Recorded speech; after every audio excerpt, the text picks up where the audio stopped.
Sad, pitiful sequel to a valiant resistance. The British cruiser Enterprise brings Haile Selassie to Palestine. His cause shattered, his country overwhelmed by a relentless enemy, himself forced to seek sanctuary under the British flag. To Haifa the King of Kings is come, but first of all his treasure is carried ashore. 100 iron-bound timber boxes humped to the quayside by the handy bluejacket. Treasure variously estimated at 10 to 200,000 pounds in value. So much was salvaged from the wreck of his empire. There follow the women of the court.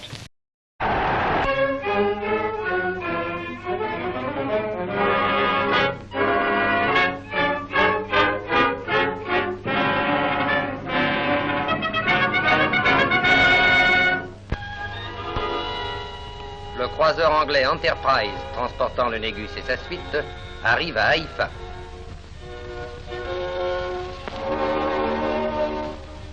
Des marins déchargent les caisses renfermant le trésor impérial. La première, l'impératrice descend la passerelle suivie de son fils.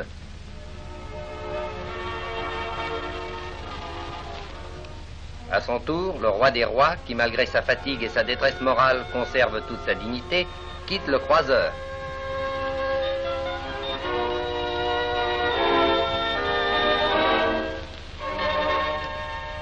Des hauts fonctionnaires accueillent le souverain qui ne séjourne que quelques heures à Haïfa.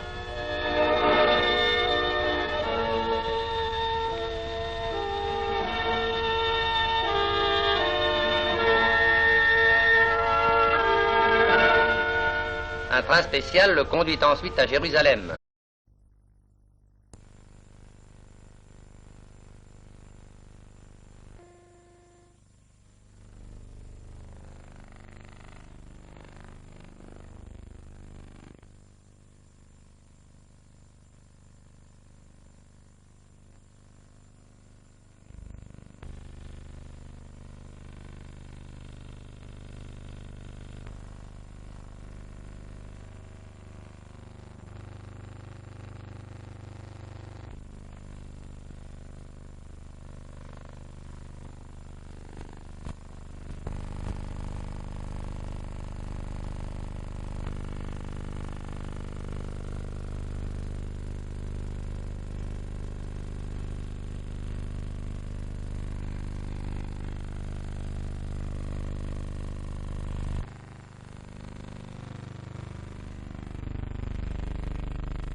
The British cruiser Enterprise, swinging slowly into Haifa, brought to refuge in Palestine the saddest man in the world, the king without a kingdom, once Lion of Judah. First down the gangway of the cruiser came the boxes which contained the silver dollars, which the emperor had managed to save from the wreck of his fortunes. Presently the empress came from the ship, followed by her daughter and her second son. Last came the emperor himself, sadly aged for a man who is still young in years, a war-racked monarch who led his own armies unsuccessfully against the machines of modern Italy. Weary and broken, this unhappy exile was greeted by the mayor of Haifa, while an Italian troop ship lay in the background, unknown to him. The emperor of Ethiopia, which Italy's delegate at Geneva declared to be a country no longer existing.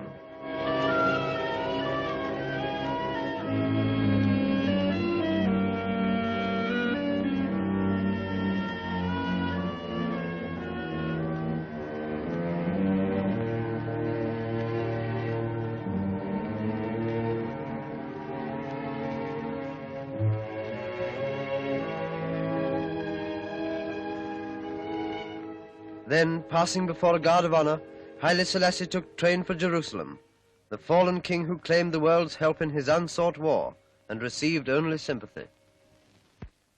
The special train bringing the emperor, his family, and his suite was met by the adjutant of the High Commissioner and other distinguished officials. Although a transport strike had paralyzed the city of Jerusalem, special permission was given for cars to take the emperor to the King David Hotel, where he is staying whilst in Palestine.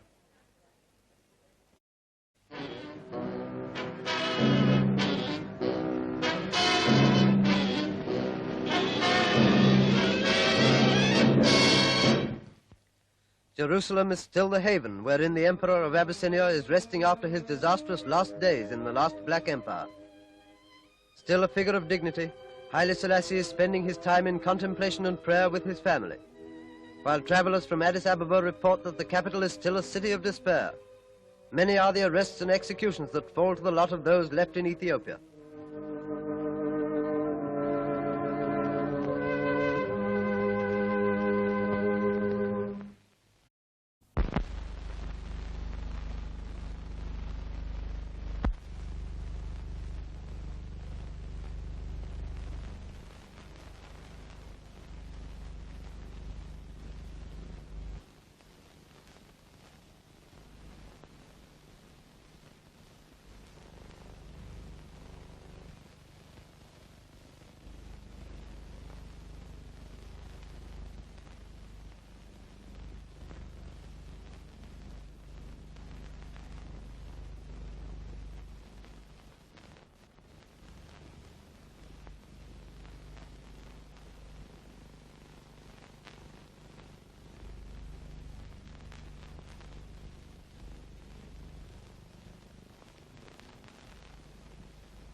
Let me tell all the just and fair-minded people of the world in general, and of the British Empire in particular, that Ethiopia is not yet completely vanquished. The Ethiopians are sure that by the grace of God, their day of misery and sorrow will soon be changed to a day of peace and gratitude for their deliverance from the clutches of a cruel and powerful enemy.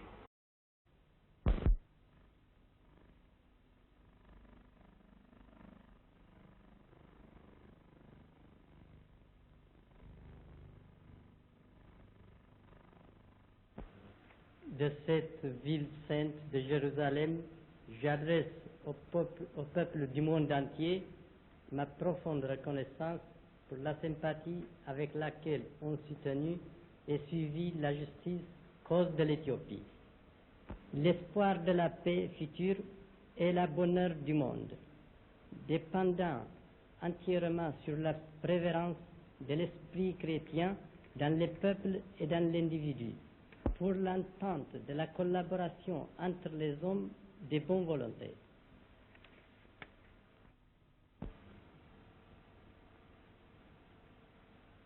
From this holy city of Jerusalem, I address to the people of the whole world my deep appreciation of the sympathy with which they have supported and followed the just cause of Ethiopia. Within the walls of the city of tradition and of faith, my family and myself find ourselves plunged in a regret which is all the more deeply felt in that effort of the League of Nations to maintain the principles of collective security and the respect of the rights of small nations have not yet been crowned by success. The hope of future peace and world happiness depends entirely upon the preservance of the Christian spirit among peoples and individuals in order that there may be understanding and collaboration between men of goodwill.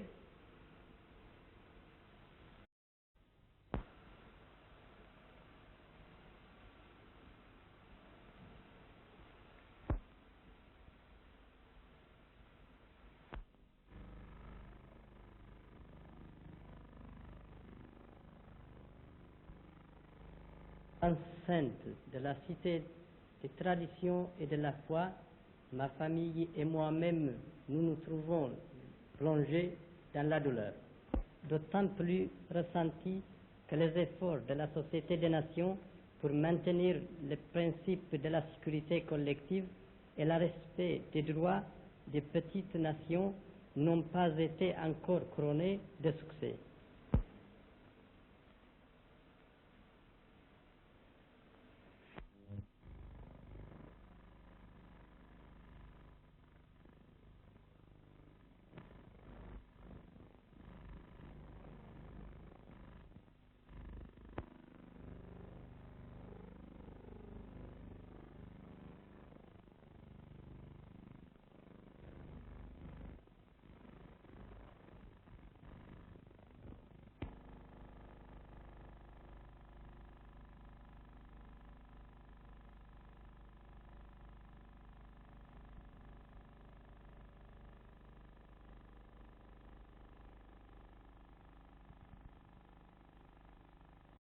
Le négus Haile Selassie traverse Paris pour se rendre à Genève, où le Conseil de la Société des Nations devait décider de rendre leur liberté aux États membres en ce qui concerne la question éthiopienne.